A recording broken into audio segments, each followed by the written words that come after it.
Rombongan Komisi 3 DPR RI Selasa siang meninjau Kali Bekasi di belakang perumahan Pondok Gede Permai, Jati Asih, Jawa Barat, yang menjadi lokasi penemuan 7 jenazah remaja laki-laki. Jajaran Komisi 3 DPR yang hadir di antaranya Wakil Ketua Komisi 3 Habibur Rahman, anggota Komisi 3 Arteria Dahlan, Nazarudin Dekgam, Habib Abu Bakar Al-Habsyi, Iwayan Sudirta, hingga Heru Widodo. Rombongan Komisi 3 DPR didampingi Kapolres Metro Bekasi Kota, Kombes Dani Hamdani.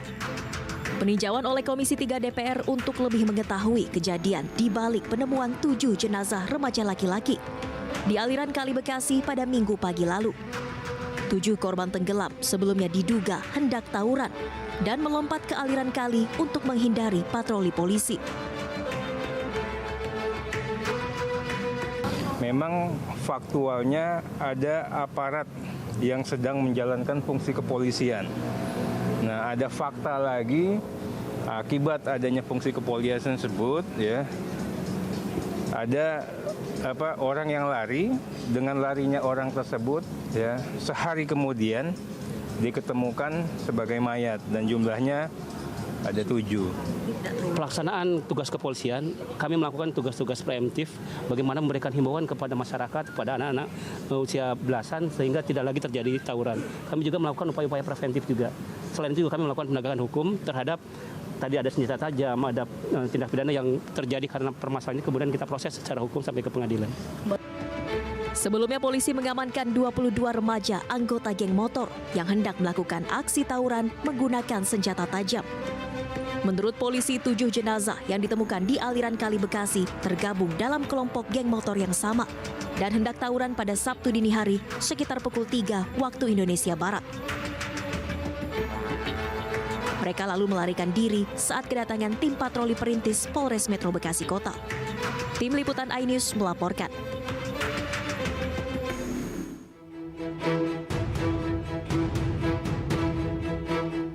Sembilan anggota patroli perintis Polres Metro Bekasi Kota diperiksa intensif terkait penemuan 7 mayat yang ditemukan di Kali Bekasi, Jati Asih, Bekasi Kota pada hari Minggu lalu.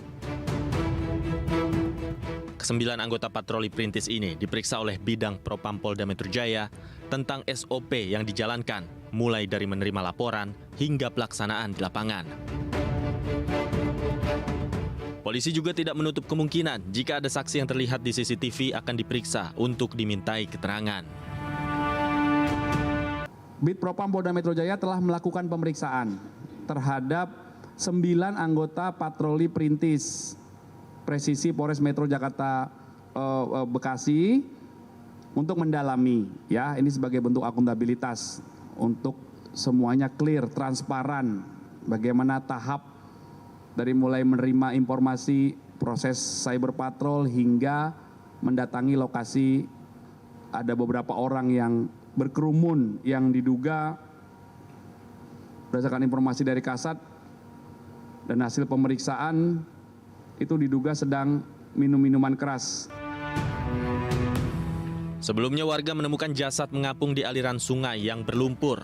Semula warga mengira hanya terdapat 6 jasad yang mengapung di permukaan. Namun saat evakuasi, petugas menemukan 1 jasad hingga menjadi total 7 jasad. Diduga mereka adalah anggota geng motor yang nekat lompat ke sungai lantaran menghindari patroli polisi saat hendak tawuran. Dari Jakarta, Jessica Winoto, Oki Mahendra, iNews melaporkan. Tanggal 26 September 2024 pukul 15 tadi, tim gabungan telah berhasil mengidentifikasi 5 jenazah, yaitu 1 jenazah nomor PM 0047 cocok dengan data AM nomor 004, teridentifikasi sebagai Muhammad Farhan, laki-laki 20 tahun, alamat Gang Makam Pedurenan, RT 01 RW 02 Kelurahan Pedurenan, Kecamatan Mustika Jaya, Kota Bekasi, Jawa Barat, berdasarkan DNA, sidik jari, data gigi, ciri medis dan properti.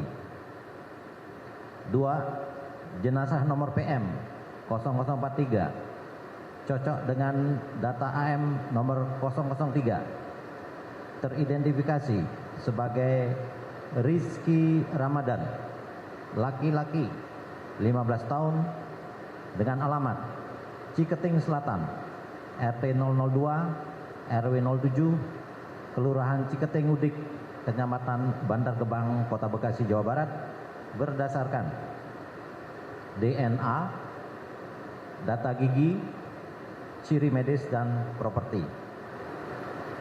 Ketiga, jenazah nomor PM 0044 cocok dengan data AM nomor 007 teridentifikasi sebagai Rido Darmawan, laki-laki 15 tahun, alamat Kampung Gedung Gede, RT 03 RW 016, Kelurahan Setia Mekar, Kecamatan Tambun Selatan, Kabupaten Bekasi, Jawa Barat, berdasarkan DNA, data gigi, ciri medis, dan properti. Nomor 4, jenazah nomor PM 0046 cocok dengan data AM nomor 005 teridentifikasi sebagai Reski Dwi Cahyo, laki-laki 16 tahun, alamat Ciketing Selatan, RT 003 RW 07, Kelurahan Ciketing Udik, Kecamatan Bantar Gebang, Kota Bekasi, Jawa Barat, berdasarkan DNA, data gigi, ciri medis, dan properti. 5, jenazah nomor PM 0049 cocok dengan data AM nomor 006 teridentifikasi sebagai Vino Satriani, laki-laki 15 tahun, alamat Kampung Kelapa 2, RT 008 RW 09, Desa Pedurenan, Kecamatan Mustika Jaya, Kota Bekasi, Jawa Barat, berdasarkan DNA, data gigi, ciri medis, dan properti.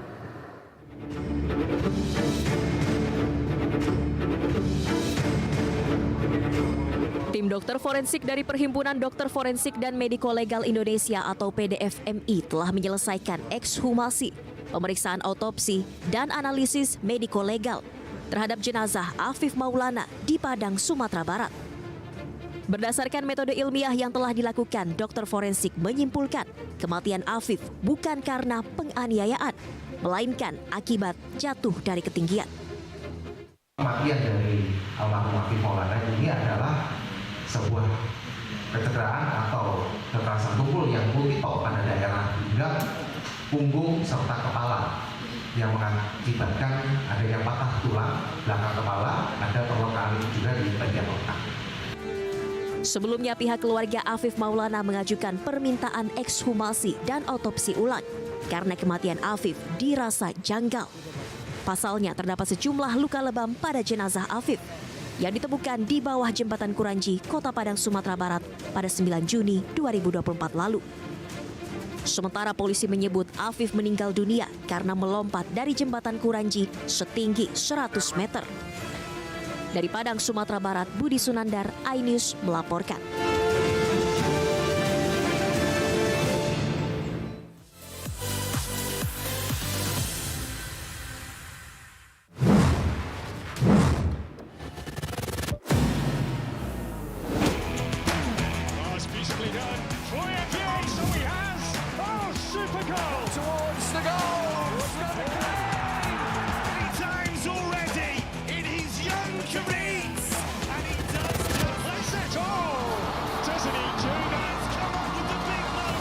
Bundesliga live, iNews Premium Sports. The Great Prime Time. Upaya saya untuk melacak TKP. Di Setiawan. Kelihatan Tiga tidak Kematian. adalah kesaksian dan Yang pertama dan eksklusif mengalami kekerasan. 70 kilo itu besar. Meluruskan apa yang kusut. Ada persoalan hukum. Bersama saya, Abraham Silaban.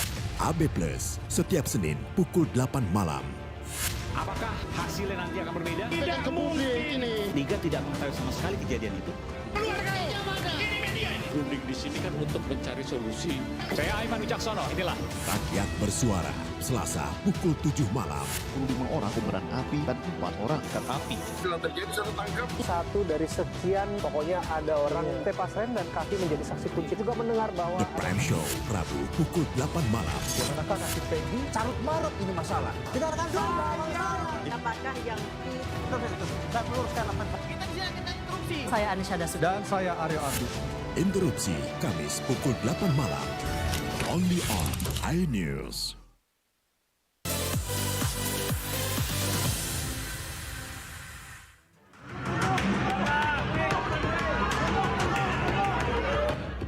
Presiden terpilih Prabowo Subianto diagendakan segera bertemu dengan Ketua Umum PDI Perjuangan Megawati Soekarno Putri.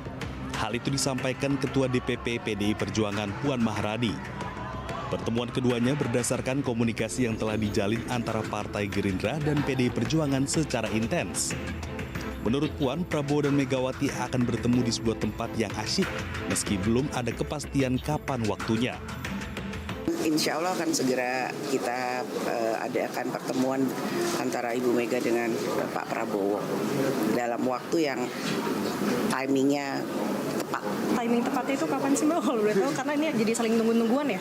Ya nggak saling tunggu-tungguan kan, beliau berdua mempunyai jadwal yang sama-sama sibuk. Namun kita sudah bicara juga bersama-sama yang bisa saya sama-sama pahami, beliau berdua sama-sama berkeinginan untuk saling bertemu. Ketemunya di mana Bu rencananya? Di tempat yang asik. Hal pertemuan Prabowo dan Megawati juga dikonfirmasi oleh Ketua Harian Partai Gerindra Sufmi Dasko.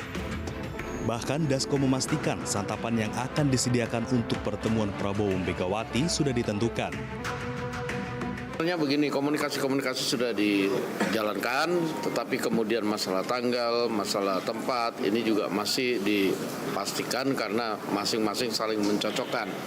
Yang pasti soal makanan sudah ditentukan, itu aja. Oke? Sebelumnya, Prabowo Subianto dan Megawati Soekarno Putri disebut-sebut akan mengadakan pertemuan sebelum pelantikan Presiden dan Wakil Presiden terpilih pada 20 Oktober mendatang. Dari Jakarta, Tim Liputan iNews melaporkan. Setibanya di lokasi, calon gubernur Jakarta dengan nomor urut 1 tersebut langsung berbincang dengan warga setempat serta mendengarkan aspirasi dari warga. Selain itu, RK juga mengaku saat belusukan dirinya sekaligus belanja masalah dari warga setempat. Di antaranya persoalan banjir, pengelolaan sampah, urusan tanah sengketa, hingga soal kondisi lingkungan tempat tinggal mereka.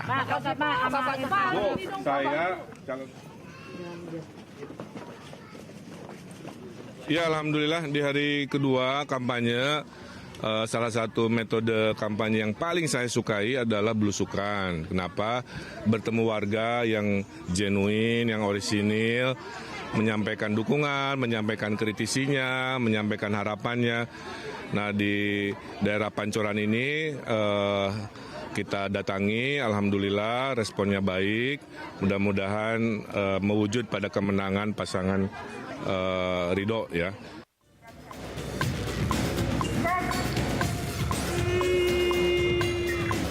Lapangan Banteng, Jakarta Pusat menjadi lokasi pertama kampanye pasangan calon gubernur dan calon wakil gubernur Jakarta, Dharma Parengkun Kunwardana. Menurut keduanya, lapangan Banteng memiliki filosofi pembebasan Irian Barat yang akan dijadikan simbol untuk membebaskan warga Jakarta dari regulasi yang tidak pro rakyat. Dharma Kun juga memperkenalkan diri kepada pengunjung dan menjelaskan visi misinya membangun Jakarta yang pro rakyat dan harus terbebas dari kepentingan partai. Di mana ini adalah momentum kita untuk membebaskan rakyat Jakarta dan memberikan rasa aman, didahului dengan membangun fondasi adab di dalam kehidupan kita nanti. Dan yang pasti kita akan mulai dari Pemprov sendiri. Pemprovnya harus beradab supaya rakyatnya diperlakukan beradab. Dari lapangan Banteng, pasangan Dharma Pongrekun Kunwardana meluncur ke kawasan Sumur Batu, Jakarta Pusat untuk meresmikan rumah aspirasi. Di lokasi yang dinamai Rumah Aspirasi Kun Fayakun ini, pasangan Dharma Kun menggagas 3 cara mengatasi banjir Jakarta. Salah satunya adalah program kolam pipi monyet untuk menampung air hujan di kolam. Pasangan calon gubernur dan wakil gubernur nomor urut 2 ini juga berdialog dengan warga terkait aspirasi yang disampaikan. Dari Jakarta, Jessica Winoto, Indra Okta, iNews melaporkan. Kedatangan Rano Karno di kawasan Lenteng Agung disambut antusias warga. Rano mengaku mendapat undangan makan siang dari politisi senior PD Perjuangan Sutrisno. Rano menyebut pertemuan ini sebagai bentuk silaturahmi dengan Sutrisno yang ia anggap sebagai kawan lama. Tak hanya itu, Rano juga menyebut daerah Lenteng Agung merupakan tempat lokasi syuting acara televisi Sidul anak sekolahan. Oleh karena itu, Rano merasa dirinya dekat dengan masyarakat di daerah ini. Artinya ya kita silaturahmi dan mereka juga tahu apa yang akan kita buat, apa yang akan kita laksanakan. Ya mudah-mudahan yang pasti ini yang saya menjadi semakin semangat, partisipasi masyarakat semakin tinggi. Itu yang luar biasa. Ya mungkin dilihat dari yang diundang yang datang ini luar biasa. Calon Gubernur Sumatera Utara nomor urut 1, Bobi Nasution memulai rangkaian kampanyenya dengan temui relawan pendukungnya di Deli Serdang, Sumatera Utara. Di hadapan pendukungnya, Bobi sempat menyebutkan bahwa dirinya adalah bagian dari keluarga Mulyono. Pasti Bobi dulu namanya sebelumnya adalah Jamin ya. Jokowi Maruf Amin. Sekarang namanya ganti kan. Jokowi Maruf Amin lagi Mulyono. Kami di sini pasti Bobi kurang lebih semuanya pun di sini. Tante Trila, istrinya udah Ucok. Nah, jadi kurang lebih pasti Bobi ini kurang lebih isinya hampir-hampir keluarga Mulyono semua. Pasti Bobi adalah nama kelompok relawan pendukung Bobi Nasution. Sebelum berubah menjadi Pasti Bobi, sebelumnya kelompok ini bagian dari relawan pendukung Jokowi Maruf Amin. Bila Bobi Nasution temui mahasiswa, lawannya calon gubernur Sumatera Utara nomor urut 2, Edi Rahmayadi, memilih untuk berdiskusi dengan mahasiswa. Edi pun bantah pertemuan kali ini sebagai pemberian arahan untuk mencoblos dirinya. Anak kecil lagi yang sudah ditentukan di usia 17 tahun ke atas itu orang sudah dewasa. Kalau sampai di situ ternyata dia makanya dia memberi hak untuk menentukan siapa upah-upahnya. Persaingan antara kedua pasangan ini cukup panas. Sebelumnya saat pengundian nomor urut, keduanya terlibat dalam aksi saling sindir. Bobi menyindir Edi Rahmayadi soal proyek jalan Pemprov Sumut di masa kepemimpinan Edi Rahmayadi yang menghabiskan 2,7 triliun rupiah. Edi pun menyindir balik Bobi dengan mengatakan demokrasi itu milik rakyat, bukan milik dia. Saling sindir kerap ditemukan dalam pesta demokrasi, namun sebaiknya sindiran yang dilontarkan tetap sesuai aturan yang ada. Tim Liputan, iNews melaporkan.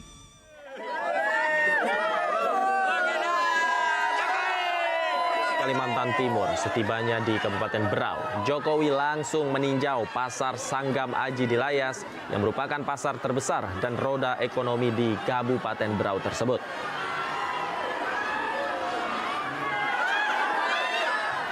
Jokowi mendapat sambutan antusias warga Berau karena momen ini merupakan kunjungan pertama kali Presiden Joko Widodo di Kabupaten Berau selama 10 tahun menjabat. Saat berada di pasar, Jokowi meninjau harga bahan pokok pangan serta menyambangi beberapa kios pedagang sambil berdiskusi dengan para pedagang. Tidak hanya itu, Jokowi juga bersuah foto dengan warga yang sudah menunggunya sejak pagi. Pertama kali saya ke Kabupaten Berau. Saya sangat kaget sekali antusias masyarakat di sini karena mungkin ya baru pertama kali. Tapi yang saya cek tadi harga di pasar semuanya pada harga yang baik, tapi yang bagus. Harga yang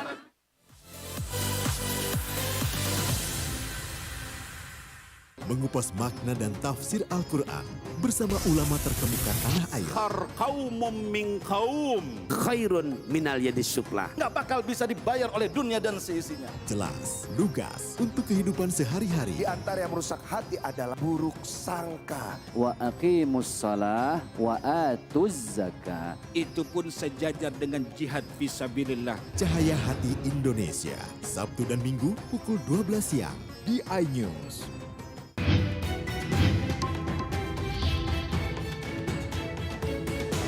Kawal Pilkada 2024, Senin sampai Jumat pukul 12:30 siang, live di iNews.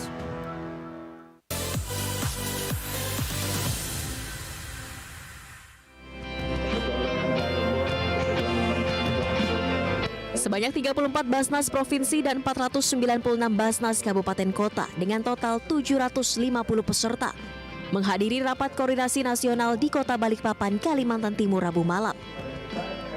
Rakornas turut melibatkan sejumlah kementerian dan lembaga, di antaranya Kementerian Keuangan, Kementerian Dalam Negeri, Bappenas, Kementerian Komunikasi dan Informatika, serta Kementerian Sosial dan Kementerian Desa.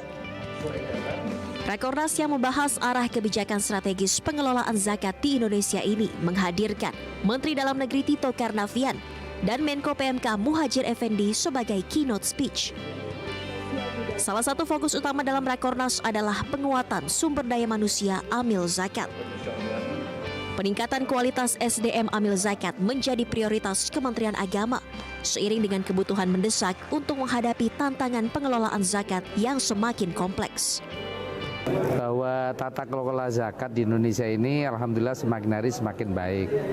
Tapi ternyata ada problem yang sangat akut ya. Yang ini menjadi PR kita bersama bahwa itu terkait dengan sumber daya manusianya. Bagaimana kita akan profiling terkait dengan orang-orang miskin kalau SDM-nya tidak punya kemampuan.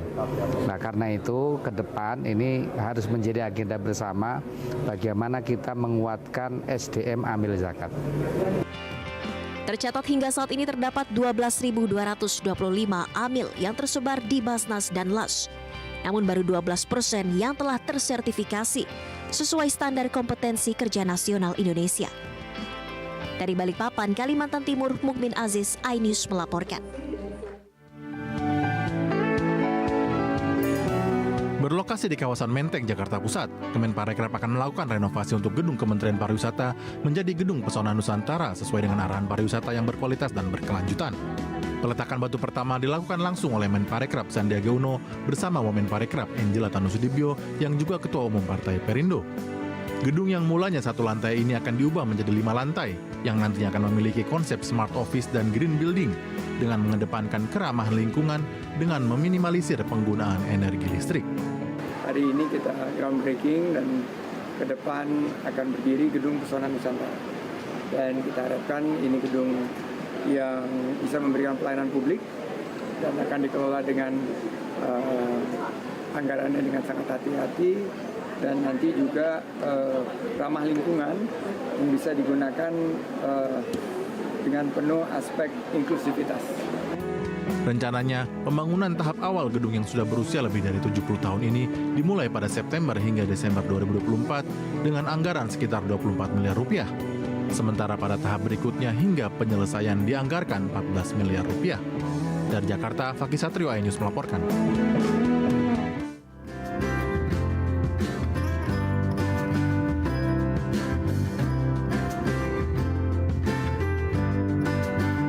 Fordigi Summit 2024 yang diselenggarakan oleh Forum Digital BUMN bekerja sama dengan Kementerian Badan Usaha Milik Negara kembali digelar.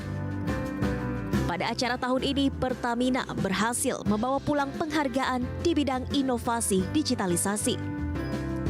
Pertamina meraih penghargaan juara 3 kategori Revenue Generation pada BUMN Technology Adaptation Award di acara Fordigi Summit 2024.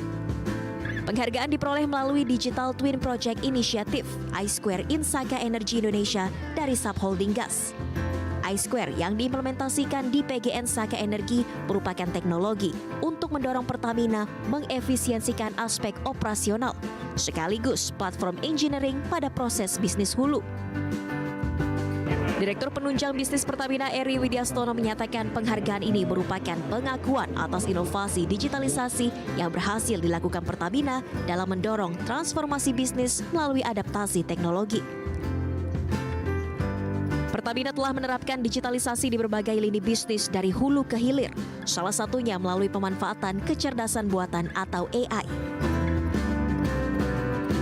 Beberapa pemanfaatan digital yang sudah dilakukan Pertamina mulai dari hulu hingga hilir, antara lain ya misalnya kalau di sisi hulu kita sudah memanfaatkan AI untuk meningkatkan produksi minyak. Saat ini Pertamina sedang mempersiapkan digitalisasi SPBU dan penggunaan LPG gas. Nah, di situ juga kami sudah memanfaatkan teknologi AI di dalam siapa memilih seandainya nanti pemerintah menugaskan Pertamina untuk melakukan pengaturan siapa yang berhak, siapa yang tidak. Pertamina sudah siap untuk melakukan itu secara digitalisasi. Harapannya adalah transformasi digital itu sendiri.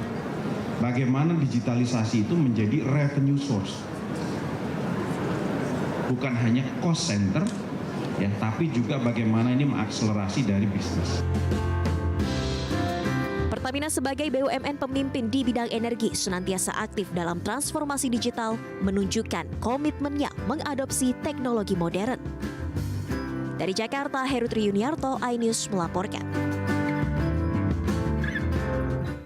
Sidang Majelis Umum Perserikatan Bangsa-Bangsa tahun ini berlangsung di tengah situasi global yang suram. We see out-of-control geopolitical divisions and runaway conflicts, not least in Ukraine, Gaza, Sudan, and beyond. Perang di Gaza berlangsung hampir 1 tahun dengan lebih dari 41.000 orang Palestina tewas dan 100 orang dari Israel masih ditawan Hamas. Namun analis memandang sangat kecil kemungkinan kemajuan menuju gencatan senjata terjadi pada sidang PBB. I don't see much traction. I think both sides, in this case Hamas and the Israeli Prime Minister, seem to be gearing up for a protracted war, protracted conflict. Perdana Menteri Israel Benjamin Netanyahu dan Presiden Palestina Mahmud Abbas dipastikan akan fokus pada perang saat berpidato di Majelis Umum PBB hari Kamis waktu setempat. Sementara Presiden Ukraina Volodymyr Zelensky selain berpidato hari Rabu juga diagendakan menggalang dukungan militer dan senjata jarak jauh saat pertemuan Dewan Keamanan PBB mengenai Ukraina pada Selasa. For Ukraine now, the big challenge is to stop Russia advancing in eastern Ukraine. The future of the war will be decided on the battlefield, not in the UN. Presiden Rusia Vladimir Putin tidak akan datang ke New York, tapi Rusia akan diwakili Menteri Luar Negeri veteran Sergei Lavrov. Di antara wajah baru yang hadir adalah Perdana Menteri Inggris Keir Starmer dan Presiden Iran Masoud Pezeshkian. Sementara Presiden AS Joe Biden mewakili AS sebagai presiden di PBB untuk terakhir kalinya. I think there is still some respect for his engagement with multilateralism, but I think there's also a lot of regret that he didn't give the UN a greater role in dealing with the war in Gaza. Menyusul 2 upaya pembunuhan terhadap mantan Presiden Donald Trump, VOA mengkonfirmasi apakah Amerika Serikat dapat menjamin keselamatan lebih dari 130 presiden dan Perdana Menteri yang akan datang ke kota New York. We have pulled out all the stops. New York City has police everywhere. Diplomatic security is supporting Secret Service to also provide security for all the heads of state who will be here in town. Para diplomat juga akan bertemu untuk membahas perang di Sudan. Meski ada banyak inisiatif internasional, tapi belum ada gencatan senjata dan pertempuran selama 17 bulan telah menyebabkan lebih dari 10 juta orang mengungsi dan jutaan orang kelaparan. Dari kota New York, Randy Wicaksana dan tim VOA. Perang roket terjadi di langit kota Haifa, Israel Utara. Ada sekitar 180 roket dan 1 pesawat nirawak yang melintas di wilayah udara Israel. Proyektil juga berjatuhan di berbagai titik di utara Israel. Israel mengklaim mayoritas proyektil dicegat sistem anti-rudal Iron Dome.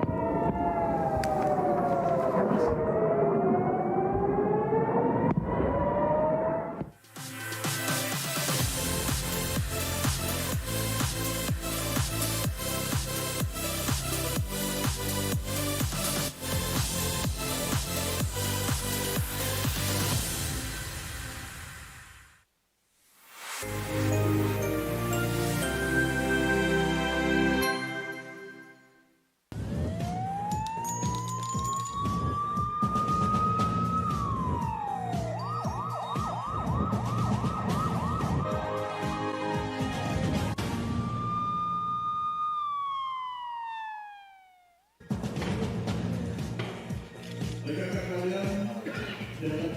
penusukan anggota Polri diringkus.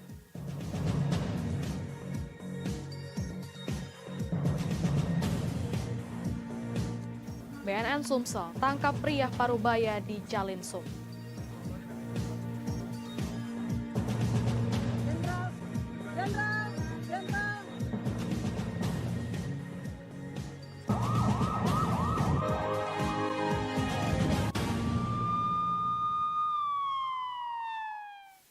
Selamat pagi, apa kabar pemirsa? Senang sekali saya dapat menemani Anda untuk menyampaikan berita kriminal dan peristiwa yang terjadi di Sumatera Selatan dan sekitarnya dalam program Borgol. Dua saja informasi utama tadi mengawali jumpa kita pada pagi hari ini. Beragam informasi kriminal lainnya telah kami siapkan untuk Anda bersama saya, Lavina Mulia. Inilah Borgol selengkapnya.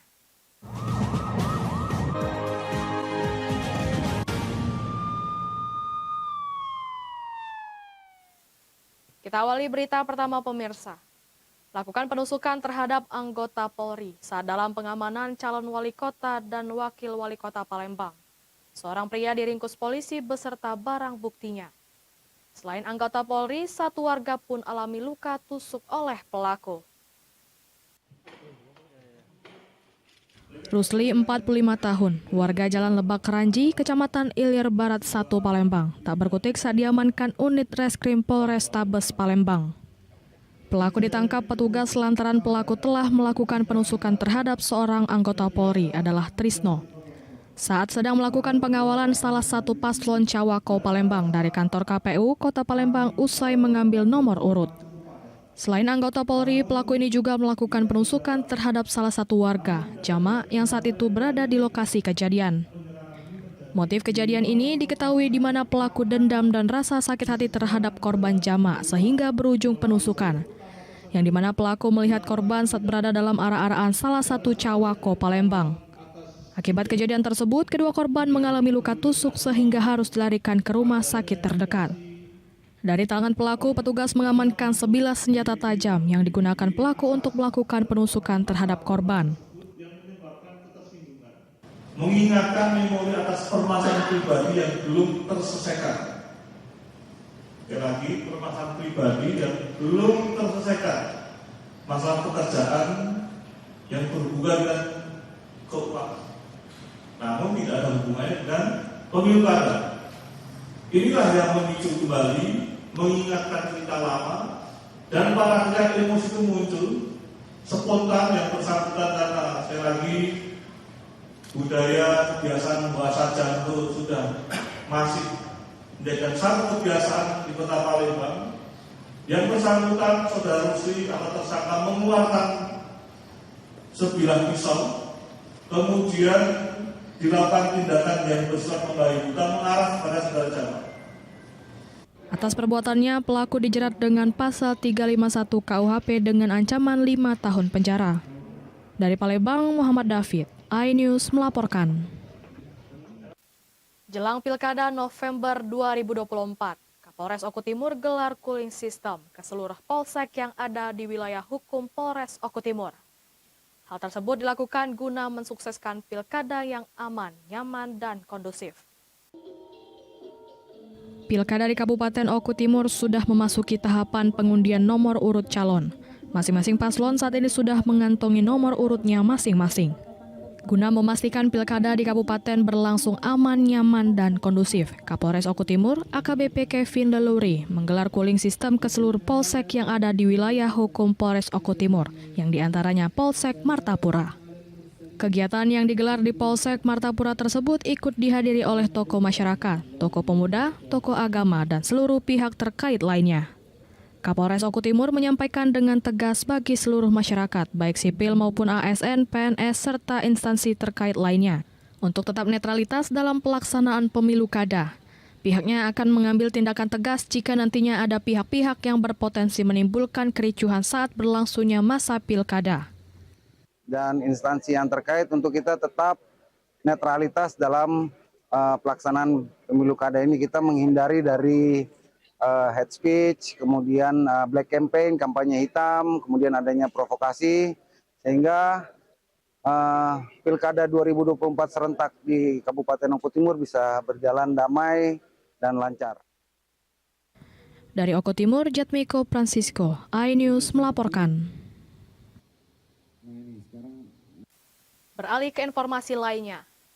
Guna memastikan tidak adanya barang terlarang yang masuk ke dalam sel tahanan, tim gabungan terdiri dari petugas lapas, Polri, TNI, dan BNN Kota Pagar Alam melakukan tes urin dan razia sel tahanan lapas kelas 3 Pagar Alam.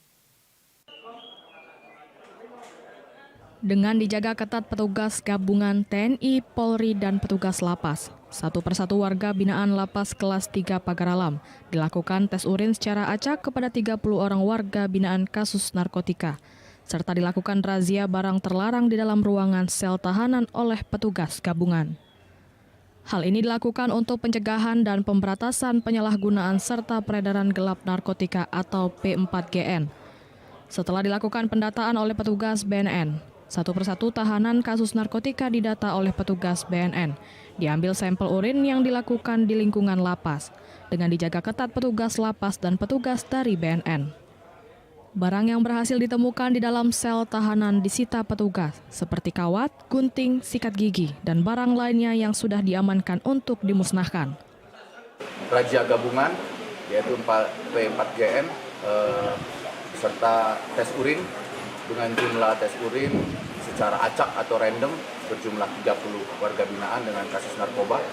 Alhamdulillah pada hari ini hasil dari tes urin negatif semuanya. Ya, pengawasan dilakukan secara sinergi yang ada, kolaborasi yang ada bisa berjalan. Di samping kita juga bisa mendeteksi walaupun ada hal-hal yang mungkin terjadi di lapas, kita selaku aparatur hukum yang lainnya bisa membantu. Dengan diadakannya tes urin dan razia ini, diharapkan tidak adanya peredaran barang terlarang dan penyalahgunaan narkotika di lingkungan lapas. Dari Pagar Alam, Yudi Fahman, iNews melaporkan. BNN Sumsel tangkap pria paruh baya di Jalan Sum, informasinya sesaat lagi.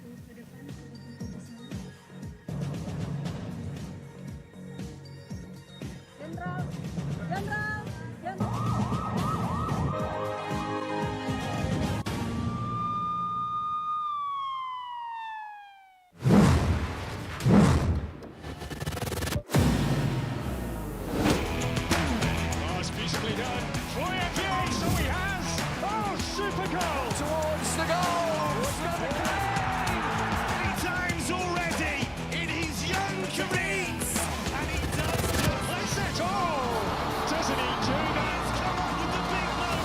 Bundesliga live, iNews Premium Sports. Mengupas makna dan tafsir Al-Quran bersama ulama terkemuka tanah air. Kaumum min kaum khairun minal yadis suflah. Nggak bakal bisa dibayar oleh dunia dan seisinya. Jelas, lugas untuk kehidupan sehari-hari. Di antara yang merusak hati adalah buruk sangka. Wa aqimus shalah wa atuz zakat. Itu pun sejajar dengan jihad fisabilillah. Cahaya Hati Indonesia, Sabtu dan Minggu pukul 12 siang di iNews.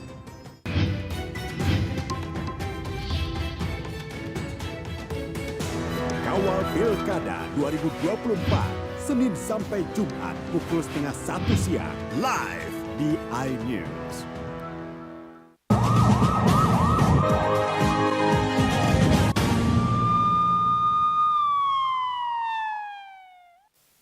Pemirsa, Anda masih bersama kami di Berita Kriminal Borgol. Badan Narkotika Nasional Sumatera Selatan meringkus seorang pria paruh baya yang kedapatan menyimpan narkoba jenis sabu seberat 8,6 kg. Hairi, 53 tahun, tak berkutik saat diamankan Badan Narkotika Nasional Provinsi Sumatera Selatan di Jalan Palembang Jambi, Kabupaten Musi Banyuasin. Tersangka ditangkap petugas lantaran tersangka kedapatan membawa narkoba jenis sabu seberat 8,6 kg asal Medan, Sumatera Utara. Penangkapan tersangka ini berkat adanya laporan masyarakat, sehingga petugas BNNP langsung bergerak cepat melakukan penangkapan terhadap tersangka. Alhasil tersangka diringkus petugas saat hendak melintas di kawasan Sungai Lilin, Musi Banyuasin, Sumatera Selatan menggunakan kendaraan roda 4. Rencana barang haram tersebut akan diedarkan oleh tersangka di daerah Betung, Banyuasin, Sumatera Selatan. Jenis sabu di dalam koper merek Polo Paris warna hitam dengan berat neto kurang lebih 8,6 kg. Tim langsung melakukan interogasi dan didapatkan informasi bahwa narkotika akan diantar kepada seseorang yang berada di daerah Kecamatan Betung, Kabupaten Banyuasin, Provinsi Sumatera Selatan.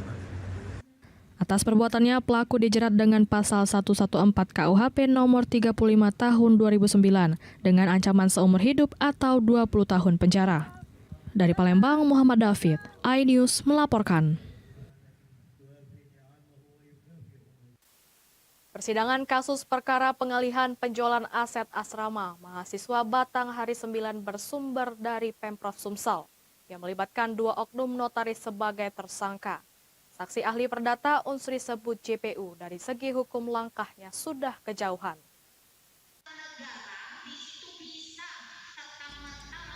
Setelah ditangkap dan ditetapkan sebagai tersangka oleh tim penyidik Kejati Sumsel, DK dan EM, 2 orang notaris Jogja dan Palembang yang diduga terlibat kasus perkara pengalihan atau penjualan aset yayasan Batang Hari 9 bersumber dari Pemprov Sumsel berupa asrama mahasiswa di Jogja. Kini oknum notaris terdakwa EKTP dan EM menjalani persidangan di Pengadilan Tipikor Palembang. Dalam persidangannya, 2 terdakwa didampingi tim penasehat hukum dan di hadapan jaksa penuntut Kejati Sumsel hadirkan beberapa saksi ahli hukum keuangan negara dari Fakultas Universitas Indonesia dan Unsri. Saksi ahli Futu Samawati menerangkan bahwa hukum korporasi ini kajiannya hukumnya perdata, konsesi para pihak yang menjadi utama, tetapi menurutnya usai persidangan dalam perkara ini cukup unik karena notaris bukanlah bagian dari yayasan turut dijadikan tersangka. Menurut saya, kenapa ada kasus yang malah yang kalau hukum perdata ini yang bertanggung jawab siapa ya? Yang melakukan kegiatan usahanya siapa ya? Pengurus, pengawas, pembina. Kalau di dalam konteks yayasan, di kasus ini kan agak sedikit unik. Kenapa? Karena notaris yang bukan bagian dari itu kok diikutkan sebagai tersangka. Sementara Titis Rahmawati sebagai kuasa hukum terdakwa notaris Eti Mulyati berharap dengan adanya keterangan kedua ahli ini, majelis hakim harus mempertimbangkan dari keterangan kedua ahli. Karena sudah jelas, ini tidak ada kerugian negara, berarti tidak ada tindak pidana korupsi di sini.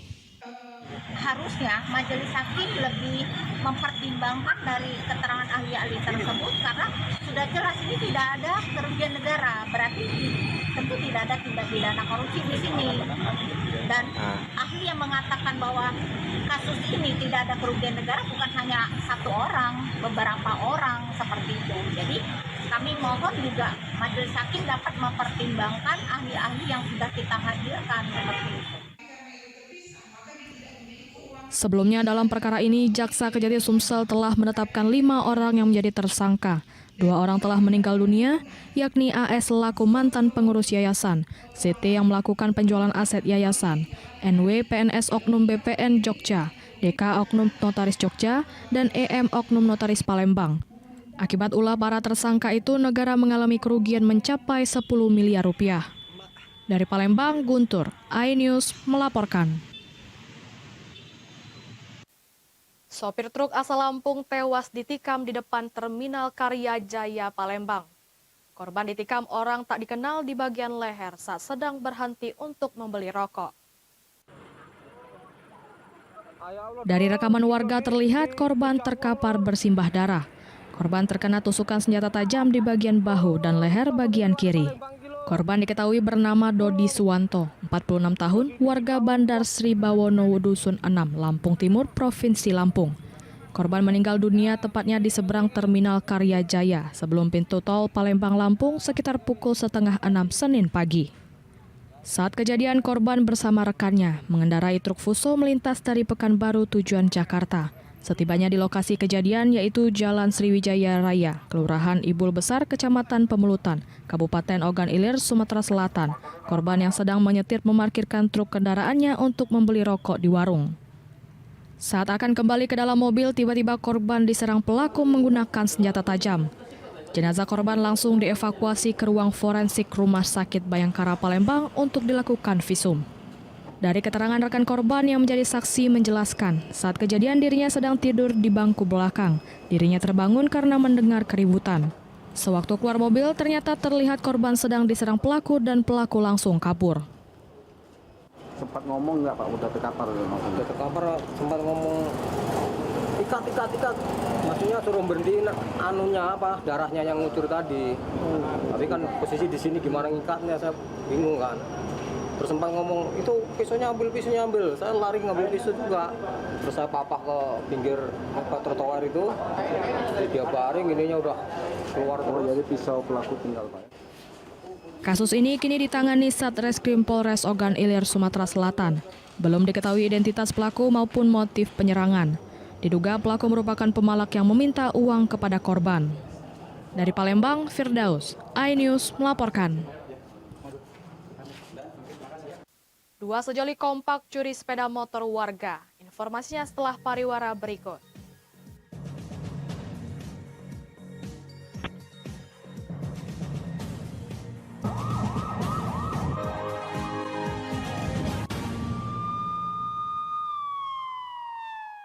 Mengupas makna dan tafsir Al-Quran bersama ulama terkemuka tanah air. Kaumum min kaum khairun minal yadis suflah. Nggak bakal bisa dibayar oleh dunia dan seisinya. Jelas, lugas untuk kehidupan sehari-hari. Di antara yang merusak hati adalah buruk sangka. Wa aqimus shalah wa atuz zakah. Itu pun sejajar dengan jihad fisabilillah. Cahaya Hati Indonesia, Sabtu dan Minggu pukul 12 siang di iNews. Tahapan Pilkada 2024.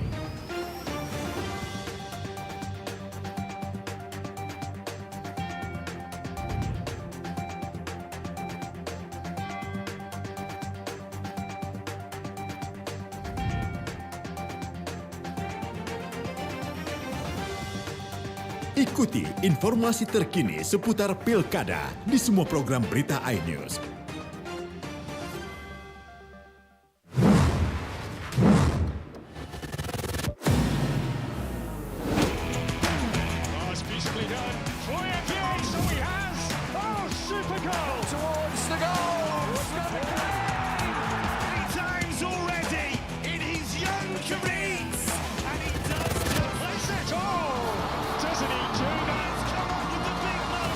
Bundesliga live, iNews Premium Sports.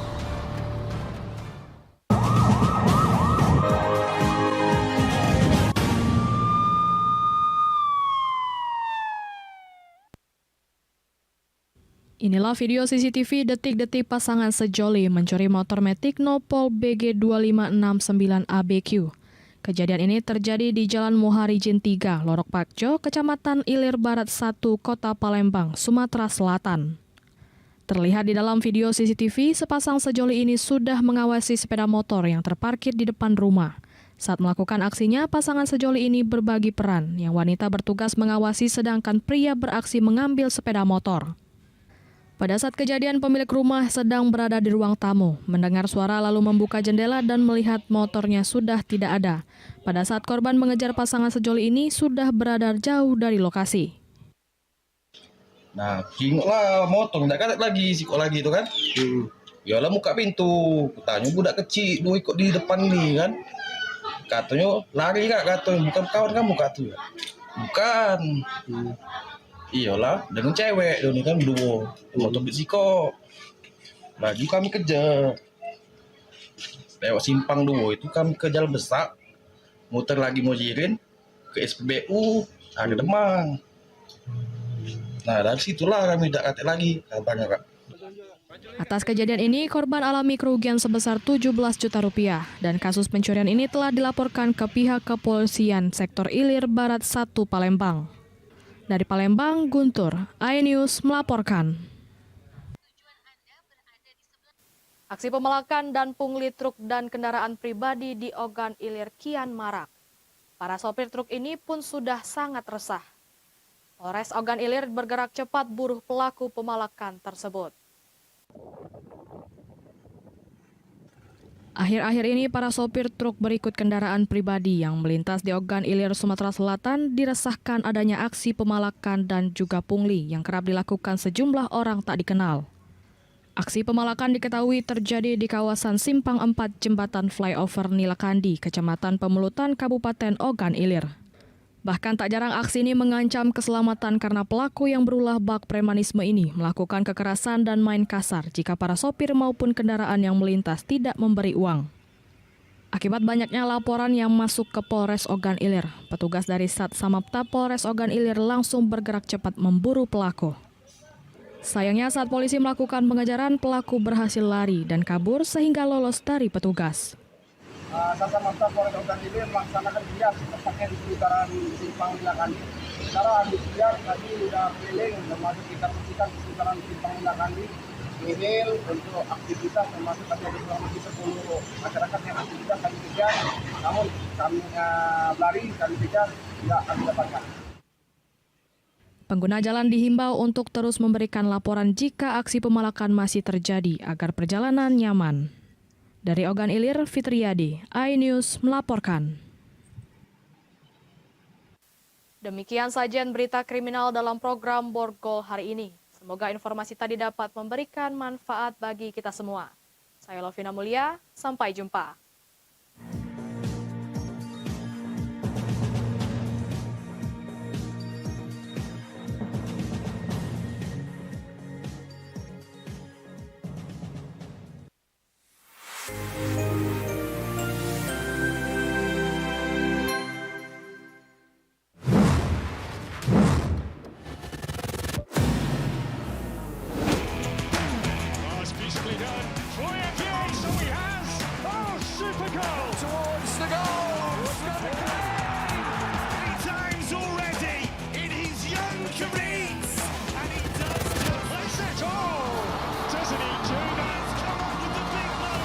Bundesliga live, iNews Premium Sports.